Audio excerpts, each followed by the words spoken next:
Asnjë student shqiptar nuk u gjet në mesin e 20 studentëve që fituan bursën studentore Boris Trajkovski nga ana e presidentes Gordana Siljanovska-Davkova. E vetë në fjalimin e saj, presidentja foli për faktin se shumica e të rinjve që largohen nga vendi, largohen për faktin se atyre nuk u jepet mundësia e drejtë për avancim. Sipas saj, çmimin më të madh për këtë gjë e paguan shteti dhe vetë qytetarët.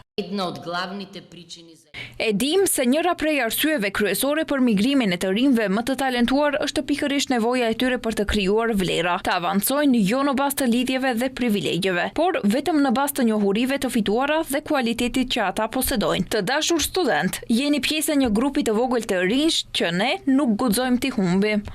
Ndërkaq, Ministre e Arsimit dhe Shkencës Vesna Janevska, studentëve që fituan bursën shtetërore u bëri me dije që prej tyre pritet forcimi i kapaciteteve institucionale dhe vetë zhvillimi i shtetit. Ajo kërkojnë nga ata që të mos harrojnë se nga vinë në momentin kur të përfundojnë me sukses këto studime.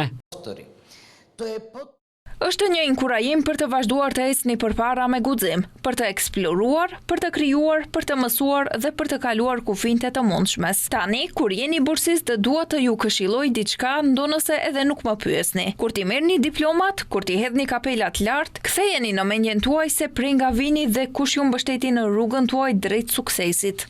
Për ndryshe, bursa studentore për studentët e dalluar Boris Trajkovski është bursë financiare që kap shumën afërsisht 15.000 euro. Gjysmat e mjeteve sigurohen nga shteti, 50% tjetër i shumës sigurohet nga kolegji City nga Selaniku. Si iniciativë është nisur nga koha kur tashmë presidenti i ndjer Boris Trajkovski ishte në detyrë.